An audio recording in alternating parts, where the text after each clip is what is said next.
បាទជំរាបសួរពុកម៉ែបងប្អូនទាំងអស់គ្នាវិលជួបគ្នាជាថ្មីបន្តទៀតហើយក្នុងការចែករំលែកវីដេអូនៃសកម្មភាពរបស់ខ្ញុំហើយវីដេអូនេះគឺយើងនឹងចែករំលែកនៅទស្សនវិជ្ជាមួយនៅតាមដងផ្លូវជាតិលេខ5ដែលខ្ញុំបានធ្វើដំណើរនឹងឆ្ពោះទៅកាន់ខេត្តកំពង់ឆ្នាំងបាទ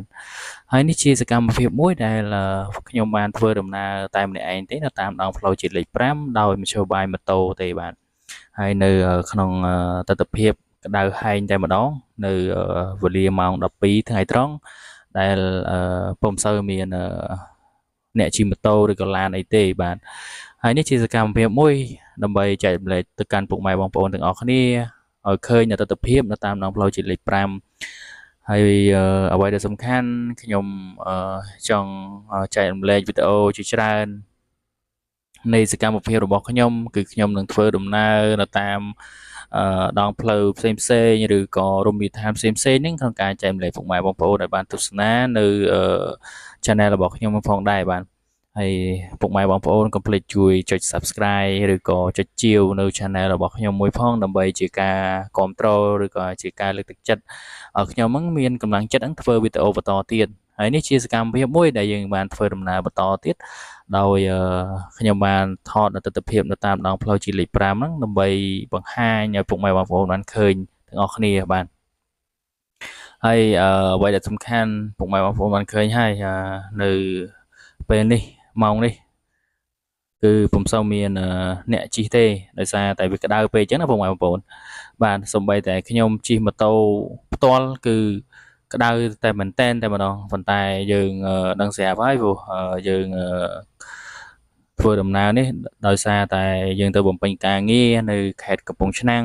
ដោយយើងមិនអាចនៅឈប់នៅតាមផ្លូវយូរពេកទេដោយសារតែយើងប្រញាប់ដែរអញ្ចឹងណាពុកម៉ែបងប្អូនហើយនេះជាសកម្មភាពមួយដែលខ្ញុំបានបន្តដំណើររហូតទៅមុខបន្តទៀតដើម្បី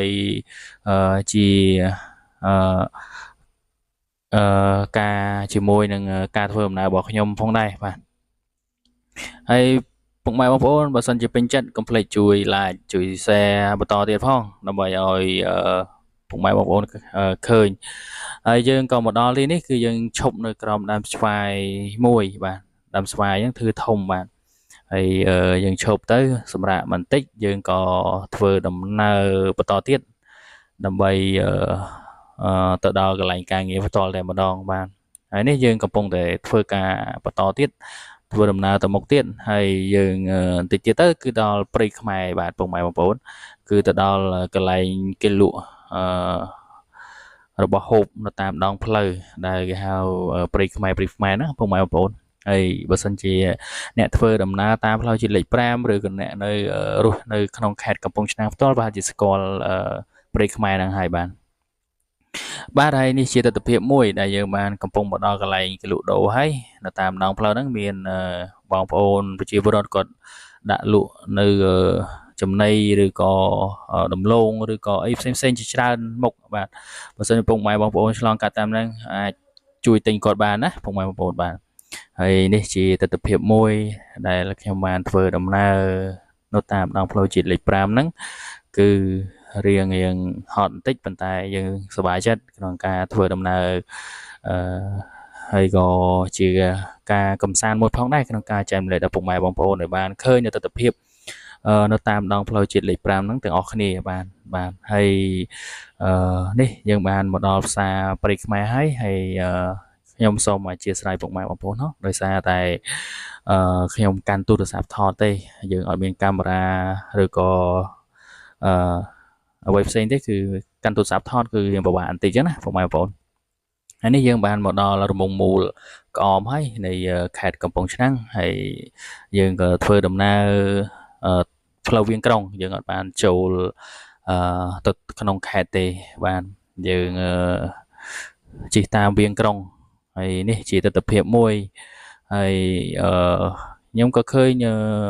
មានលពូឬក៏អ៊ំគាត់ធ្វើស្រែចម្ការធ្វើស្រែប្រាំងអញ្ចឹងណាហើយក៏បានថតនៅទស្សនវិជ្ជានៃការធ្វើស្រែប្រាំងបន្តិចទៅហើយនេះយើងក៏បន្តទៅមុខទៀតដើម្បីទៅដល់គោលដៅហើយយើងក៏ធ្វើដំណើររហូតទៅដល់នោះយើងក៏ឃើញថាមានទស្សនវិជ្ជាស្អាត មានដើមត្នោតហើយណាមួយរដូវប្រាំងផងមានការដុតស្មៅឬក៏ចិញ្ច្រាំងហ្នឹងបាទហើយយើងក៏ទៅមុខបន្តទៀតហើយនេះជាសកម្មភាពមួយបន្តទៀតហើយពុកម៉ែបងប្អូនបើពេញចិត្តនៅសកម្មភាពវីដេអូនេះកុំភ្លេចជួយ like ជួយ share ផងណាពុកម៉ែបងប្អូនហើយយើងក៏ធ្វើការថតនៅទស្សនវិជ្ជាភ្នំ